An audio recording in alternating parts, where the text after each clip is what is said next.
So I'm going to talk about the physics of semiconducting devices as part of CO4.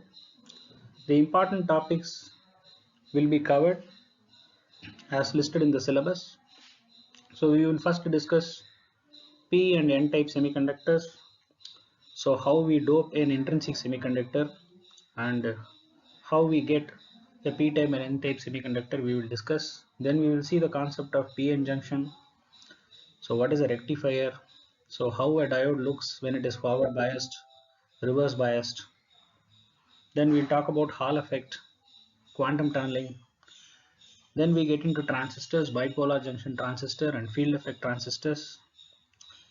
We'll have a bird's eye view of the integrated circuits. So what is a heterojunction? So we'll see what is a quantum well, wire, quantum dots, laser diode, light emitting diode, photodiode. And finally we'll look upon what MEMS is all about. So this is the agenda and I'm going to use the same slide. So I may upload this particular slide today or tomorrow with 3 or 4 slides. And as we progress, I'm going to use the same presentation and I will be keep on adding the slides. So it is not necessary for you to save. Finally, at the end of this particular module, end of this outcome CO4, you can save the final presentation. And this is what I'm planning to do. Every day I'm not going to upload a new slide. I'm going to keep on improvising the content what I've already prepared and saved.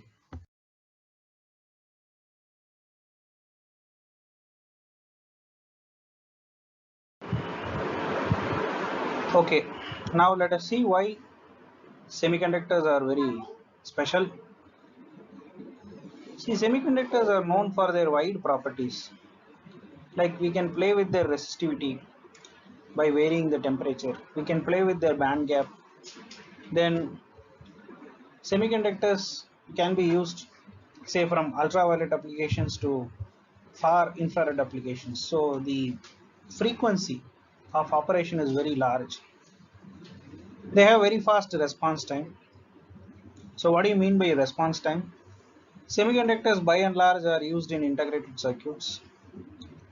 So integrated circuits have thin film transistors and other thin film devices within them. The speed of the current generation processes is typically in the order of few nanoseconds, which is nothing but response time. And multifunctional devices, like a semiconductor can be used as a source as well as a detector. Like for instance, photodiode. Photodiode can be used as a source and also it can be used as a detector. Then the tailoring of the properties are very much possible with the semiconductor. Semiconductors are essentially classified into two types, intrinsic and extrinsic semiconductor. A pure form of semiconductor without any doping process initiated is called an intrinsic semiconductor. In an intrinsic semiconductor, the number of electrons and the number of holes are almost equal. So when you are doping a semiconductor, it becomes an extrinsic semiconductor. There are two flavors of doping, N-type and P-type. So if you add pentavalent impurities like antimony, arsenic or phosphorus, you get donor electrons. So they increase the conductivity of the intrinsic semiconductors. How they are added? They are added by a process called diffusion or ion implantation. For instance, if you want to dope phosphorus, using phosphine gas as a source, phosphorus can be added to the semiconducting material. Similarly, if you add trivalent impurities, boron, aluminum, gallium, they create a lot of vacancies or holes, increasing the conductivity of intrinsic semiconductors.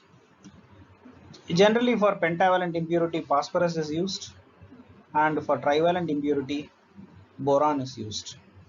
Now, I would like to mention here a very important point.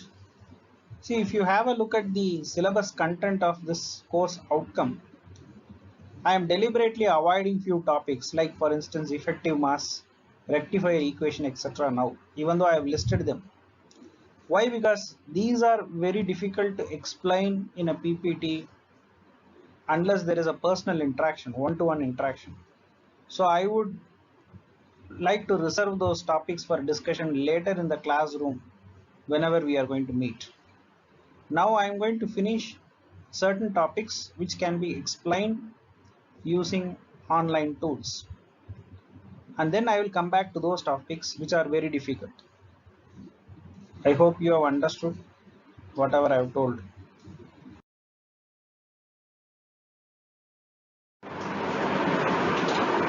Now we will talk about doping in detail.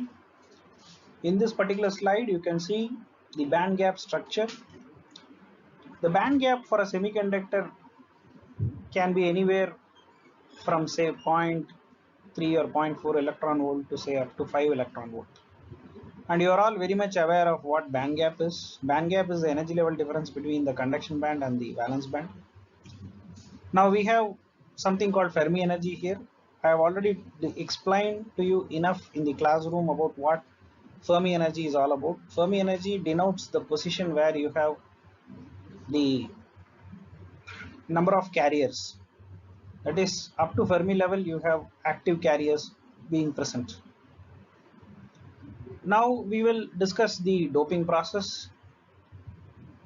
We will take first N-type semiconductor into consideration. Here we have 4 silicon atoms. Silicon is a tetravalent. The valency of silicon is 4, in other words. Suppose you are doping a pentavalent impurity such as antimony. Antimony has got 5 electrons. Now 4 of these electrons can easily initiate covalent bond with the silicon. But however, one electron is an extra electron from antimony, and that particular electron is loosely bound. In other words, it is almost a free electron. So this is called donor, because here the antimony, that is the impurity atom, donates the electron. Now this particular free electron goes to a position which is called conduction band edge, just below the conduction band. Now it does not produce an equivalent hole. It is very important for us to remember. In an intrinsic semiconductor, when an electron is excited from the valence band to the conduction band, an equivalent hole or vacancy is generated. But however, in the case of free electron or the donor electron, an equivalent hole is not generated. On the other hand, if you drop trivalent impurity, here you can see a boron being doped into the silicon matrix. So 3 of the electrons from silicon, they easily form bond with the boron atoms. However, one silicon atom does not have an opportunity to form bond. So that is a deficiency. Absence of electron is a deficiency, and it creates a hole. So this is all about acceptor and donors. Now this particular hole forms very close to the valence band. You have large number of acceptor impurity. Now the electrons from the valence band can get excited. They can go and occupy those holes just above the valence band, and they leave a vacancy in their position. So they form a lot of free holes. So a lot of free holes are created within valence band for a p-type semiconductor, and a lot of free electrons are created, and they are very liberal to move in the conduction band of the N-type semiconductor.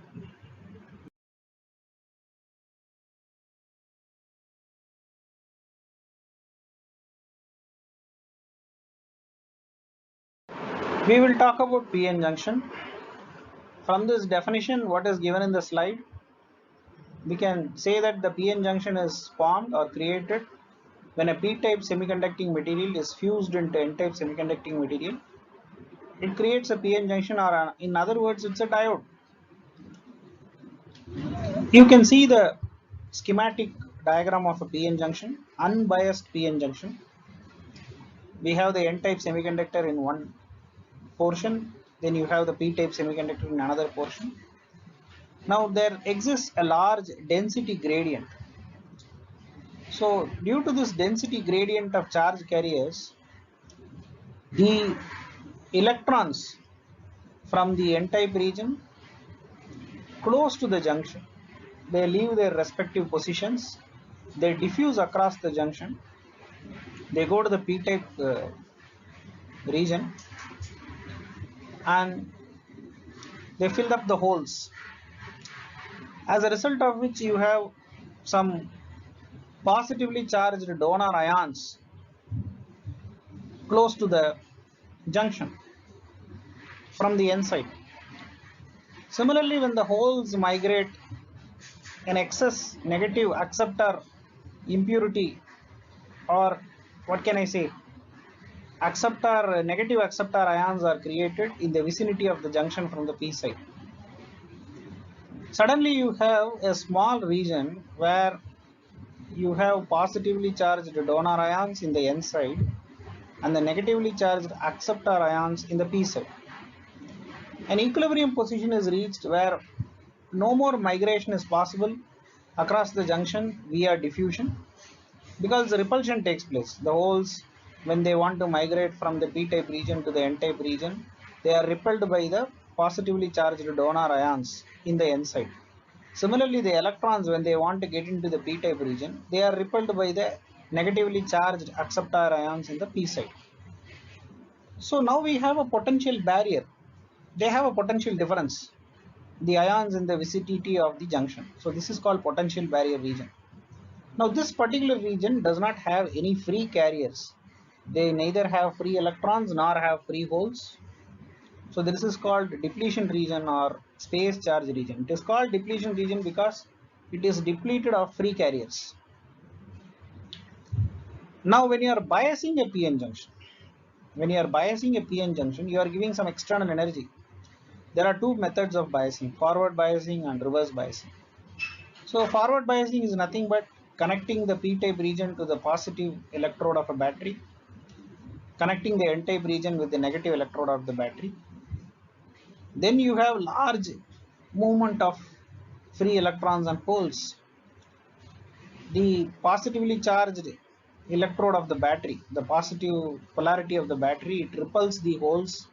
The negative electrode or the negative pole of a battery, it repels the electrons in the n-type. So this kind of transfer of charge carriers across the junction, it freely takes place. It overcomes the potential barrier. And then you have the flow of current. Now the diode starts conducting current in a particular direction.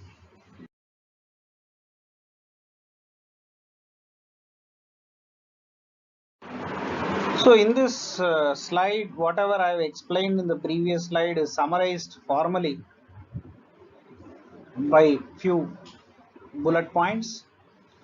So I have already told enough what they are when I was describing the PN junction. So just by going through these points, you will be able to understand what the situation is.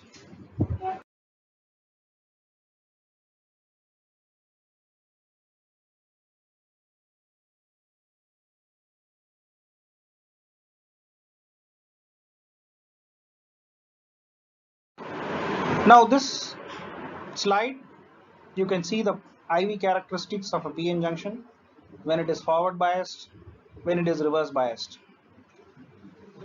So the first region of interest when it is forward biased is the forward bias cut-in voltage, which is 0.3 volt for germanium and 0.7 volt for silicon.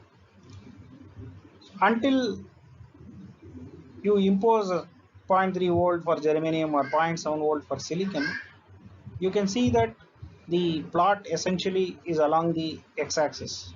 The moment you exceed the forward bias cut-in voltage, there is a large surge in terms of current. So the current now is in the order of milliamperes, and this is the forward bias characteristics. Now this particular region up to 0.3 volt and 0.7 volt is somewhat non-linear, or this is called non-ohmic region. Beyond this particular point, you have the PN junction diode characteristics following a linear trajectory, and that is called ohmic region. Now when you are applying a reverse bias, so reverse bias is essentially you are reversing the polarity. Positive part of the semiconductor connected to the negative terminal of the battery. Positive terminal of the battery is connected to the n-type semiconductor. Now the depletion layer enhances in terms of width because the charge carriers within a semiconductor are attracted towards the terminal of the battery. However, at large voltages, which is called breakdown voltage, the diode totally breaks down and it cannot be used for operation any further. So the voltage at which a diode essentially breaks down is called breakdown voltage. And when somebody reaches the breakdown voltage, there is an avalanche of current, and this is called avalanche effect or avalanche current for a diode. So this is all about IV characteristics as far as a diode is concerned.